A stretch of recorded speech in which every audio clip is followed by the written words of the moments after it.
voltamos e, bom, o nosso bate-papo agora é justamente olhar para o nosso inciso 14, né? No bloco anterior, nós falamos sobre as inviolabilidades, inviolabilidade domiciliar e a inviolabilidade das comunicações, e agora o nosso inciso 14. O nosso inciso 13, nós já tivemos a oportunidade de vê-lo, né? Ele trata da liberdade profissional, nós estudamos inclusive quando trabalhando a classificação das normas constitucionais, falando genuinamente da norma de eficácia plena, esta norma em especial, a norma de eficácia contida, mas também verificamos o contexto da norma de eficácia limitada. O inciso 14, ele nos faz um link, nos conduz ao inciso 33, mas ele é muito fácil. Ele versa sobre informação. Ele diz para a gente que é assegurado a todos o acesso à informação, resguardado o sigilo da fonte, quando necessário, ao exercício profissional. Aqui a gente está falando do princípio ou da liberdade de acesso, direito de acesso às informações. Perceba que nesse momento nós estamos verificando justamente um teor de dispositivo que diz respeito mais à atividade jornalística, né? Porque, perceba, eu como um jornalista, eu vou ter a oportunidade de fazer com que você tenha acesso às informações, né? E aqui a gente está falando do exercício profissional, por isso lembrar da atividade jornalística. Eu te apresento as informações e você terá direito a acesso a essas mesmas informações. O interessante é que no finalzinho a gente encontra assim, ó, resguardado o sigilo da fonte, quando necessário, ao exercício profissional. Detalhe primordial aqui é lembrarmos que eu não tenho uma obrigação de te apresentar ou apresentar a fonte, aquela fonte que me deu a informação esta está sendo transmitida a todos. Tá? Agora, perceba, quando eu garanto, resguardo o sigilo da fonte, a responsabilidade daquela nota, por óbvio, ela é totalmente minha. Né? Ela é totalmente minha. Eu não posso manifestar, exercer a liberdade de expressão anonimamente. Então, o detalhe que o texto constitucional nos indica aqui é: te garanto a informação, mas não tenho a obrigação de pronunciar minha fonte, resguardo a fonte. Todavia, a responsabilidade da nota que for ali veiculada, atingindo o público, essa responsabilidade passa a ser totalmente minha.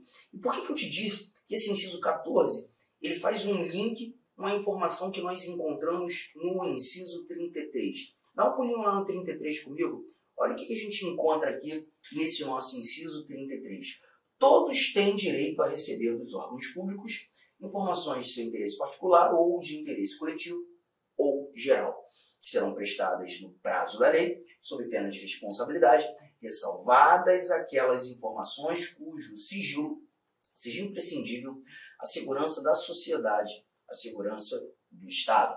Então, quando nós verificamos aqui esse nosso 33, nós estamos tratando justamente do direito de informação geral. E quando tratando do direito de informação geral, nós verificamos justamente que todos têm direito a receber dos órgãos públicos informações diversas que sejam públicas. Sejam essas informações de interesse particular, ou interesse apenas meu, interesse coletivo, interesse de um grupo, ou até mesmo sendo um interesse de todos. Se a informação é pública, nós temos o direito de conhecê-las, de recebê-las. Tá? E o detalhe é imaginar o seguinte, por exemplo, perto da minha casa, num hospital público, eu vi ali uma placa pendurada, né, na fachada daquele hospital, dizendo que na última hora foram gastos não sei quantos milhões de reais. E quando tive a oportunidade, né, de visitar um conhecido nesse hospital, eu fiquei apavorado com a situação, vi ali o teto caindo, o chão tudo quebrado, paredes mofadas, tudo ruim. E a obra não tem tanto tempo, mas perceba, nós temos um dinheiro público ali investido, e muito dinheiro.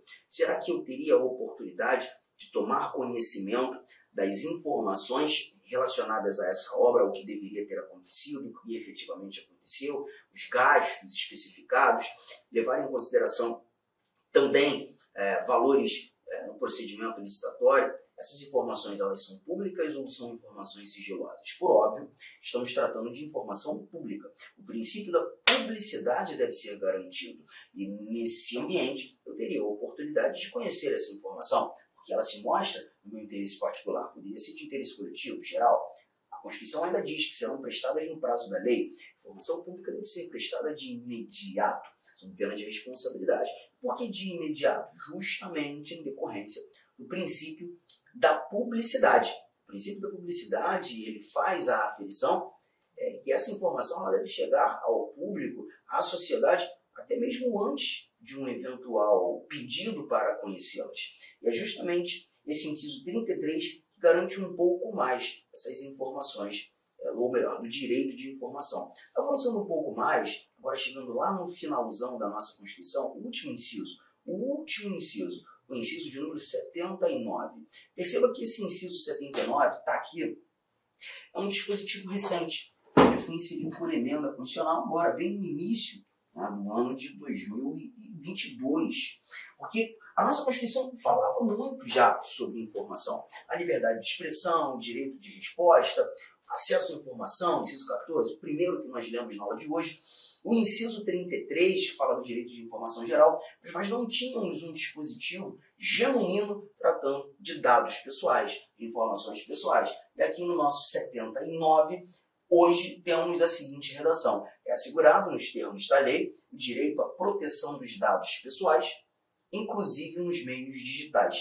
Então aqui é a possibilidade, né, de se ratificar o direito de proteção de dados.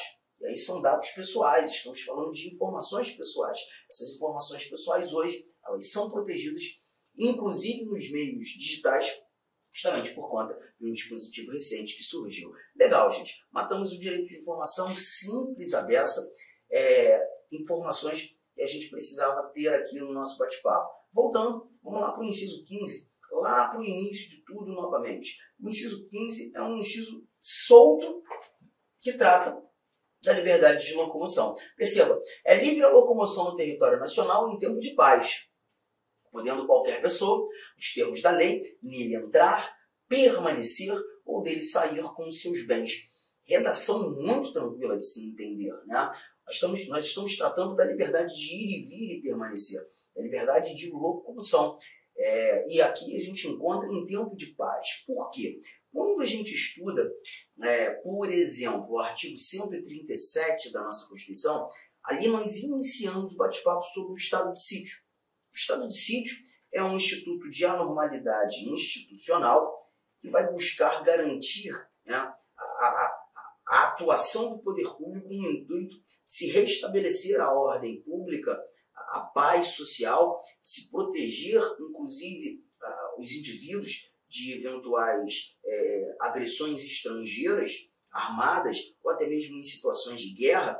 E nesse cenário, dando continuidade, né, ao estudo do estado de sítio, nós temos no artigo 139 algumas medidas coercitivas que podem ser adotadas nesse momento de anormalidade institucional. E uma das restrições que nós temos é a restrição à liberdade de locomoção. Quando em tempo de guerra, né, toque de recolher, por exemplo, lá a gente tem a oportunidade de verificar o poder público determinando um horário específico, não deseja mais ninguém na rua. E nesse momento, nós já não estamos tratando em tempo de paz, mas sim em tempo de guerra. E o inciso 15 do artigo 5º diz que essa liberdade de locomoção ela é livre, sim, em território nacional e em tempo de paz. Em tempo de paz não há que se falar em restrição à liberdade de locomoção, podendo qualquer pessoa, nos termos da lei, dele entrar, permanecer ou dele sair com seus bens. Mas olha que barato. Aqui, mais uma vez, o Constituinte usa nos termos da lei. Ele garante a liberdade de locomoção em tempo de paz, nos termos da lei, indivíduos podendo entrar, podendo permanecer, podendo sair. É importante lembrarmos que, nesse momento, o Constituinte traz a possibilidade de uma eventual restrição por meio de norma infraconstitucional. A lei da migração, por exemplo, ela determina a questão de estada de um estrangeiro de forma legal no Brasil. Só para a gente criar um aparato aqui de entendimento. A nossa Constituição, a nossa legislação, o nosso ordenamento jurídico garante o ingresso de estrangeiros, né, em documentos específicos, passaporte, por exemplo, sem necessidade de visto. Mas esse estrangeiro ele não terá a oportunidade de ficar no Brasil por tempo indeterminado.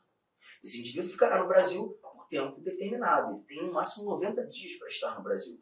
A partir do 91º dia, ele já precisa ter visto ou de estudo, ou de trabalho, ou quem sabe visto de estrangeiro permanente, e não obtendo essa determinação legal, ele se mostra ilegal. E se porventura encontrarmos ele nessa situação, encontrarmos nessa situação, ele pode ser deportado, ser devolvido ao país de origem. E nesse momento, a gente está percebendo que a sua estada, a sua liberdade de locomoção, ela já sofrerá restrição. Mas perceba que nesse contexto, nesse interim, nós estamos verificando uma regra, uma restrição, uma condição, uma contenção estabelecida em lei. Pois o próprio Constituinte previu a possibilidade de restrições surgissem, obviamente razoáveis, mas nos termos da lei. Mas a liberdade de locomoção é muito simples. Ela não gera nenhum tipo de problema, conseguimos resolver com muita facilidade. Vamos mais. Inciso 16. O inciso 16 ele já inaugura um bloco de estudo, um bloco importante, um bloco que vai nos exigir algumas anotações.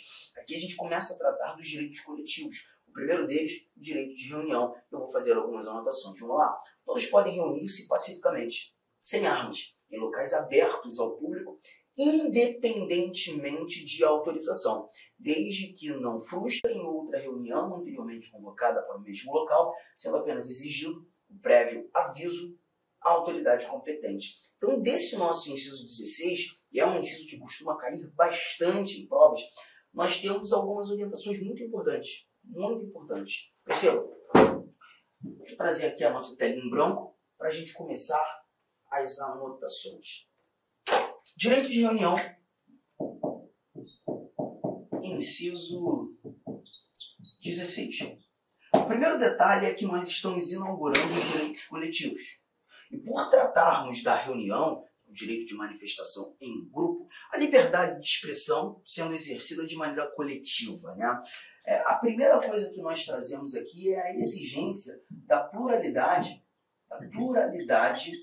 de participantes. Não há que se falar numa reunião sendo exercida por um único indivíduo. Todavia, a nossa Constituição estabelece a exigência da pacificidade. O caráter tem que ser pacífico. E para efetivar essa ideia de pacificidade, o próprio Constituinte trouxe sem armas. Só que é importante lembrarmos, gente, que arma aqui para a gente não é apenas, sei lá, um revólver. A gente pensa logo no revólver, né? Mas é todo e qualquer indivíduo que põe em risco a integridade das pessoas. Por exemplo, o poder público ele vai buscar tomar conhecimento dos objetos que serão levados para aquele determinado evento. Né? Imagine o seu time de coração, a torcida do seu time de coração, buscando exercer um direito de reunião, exercer uma manifestação e, dependendo do calor do momento, da situação do clube, da fúria, ira, da angústia dos torcedores, dependendo do local, né? Bambus, hasteando bandeiras poderiam ser considerados armas de altíssima periculosidade. Então, na realidade, o poder público vai analisar os objetos que aquele grupo tem a pretensão de levar e buscar dizer se seria ou não razoável a utilização. Então, a gente não está falando apenas de revólver, de faca, a gente está falando de objetos que poderiam colocar em risco a integridade daqueles participantes. Legal? Só que tem mais coisa. A nossa Constituição ela traz claramente a não necessidade de autorização para o exercício da reunião. Isso aqui é muito importante. Eu vejo muita gente se enrolar e eu fico preocupado quando tratando esse valor de autorização. Perceba, imagine o seu grupo desejando exercer uma reunião e o teu grupo não atende os ditames estabelecidos na Constituição para tanto. Se o teu grupo não está atendendo os ditames constitucionais ao exercício correto da reunião, O poder público teria a oportunidade de negar o acontecimento dessa reunião? Poderia ou não? Se o teu grupo não atende os requisitos, não atende as regras do exercício correto da reunião. A sua resposta para mim tem que ser sim, Arthur. Se os requisitos não estão sendo preenchidos, se os requisitos não estão sendo atendidos, essa reunião pode ser dissolvida. Acredito que sim, é muito lógico, entendeu? Tá? Eu também concordo. Essa reunião pode ser dissolvida. Essa reunião pode, inclusive, nem acontecer. O poder público pode negar o acontecimento. Nessa linha de raciocínio, estamos ou não estamos condicionados à autorização? Quando eu faço essa pergunta, embolando a cabeça do aluno, ele diz para mim, sim, se o poder público pode negar o acontecimento, não é autorização. Lembre-se que você tem o direito de reunião. E se é um direito estabelecido, um direito estatuído na Constituição, nós não temos a necessidade de pedir autorização para exercê-lo. Ele é direito, é uma liberdade. Detalhe é que o teu direito acaba quando começa o outro.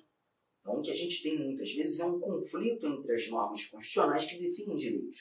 Um conflito entre direitos. E quando há um conflito entre os direitos, a solução para esse conflito vai ser sempre no campo da ponderação. Avaliar, colocar na balança os direitos conflitantes e buscar saber, naquele caso concreto, qual desses direitos acaba ganhando uma preponderância, uma prioridade. Então, na realidade, o negar, ele não é de forma arbitrária, ele não é de maneira não justificada, ele não é apenas não vai fazer, negativo. E se não, ele precisa ser justificado, porque quando não há uma justificação em relação à negativa ao exercício da reunião, nós temos ali uma conduta arbitrária do poder público ensejando a violação de um direito, já que a própria Constituição não traz a exigência da autorização. Se você pedisse, melhor dizendo, se você pedisse ou tivesse a necessidade de pedir a autorização, perceba, o poder público teria duas respostas para te dar, ou sim ou não. Concordam? E se você não tivesse o direito, tivesse que pedir pela autorização, esse não precisaria ser justificado. Então, a justificativa, ela é exigível, ela é necessária justamente pelo simples fato de existir um direito. E não garantir o exercício de um direito, a justificativa deve ser apresentada. Por exemplo, o teu aviso, e é já algo que eu vou anotar aqui, e há uma exigência sim, mas a exigência não é de autorização, a necessidade que o Constituinte apontou é de aviso prévio. No seu aviso prévio, você vai buscar informar ao poder público, por exemplo, o local do evento, o horário de início e de fim desse evento. Você vai buscar levar ao conhecimento do poder público um aproximado de pessoas que Olá, meus amigos, minhas amigas, eu sou o professor Lac.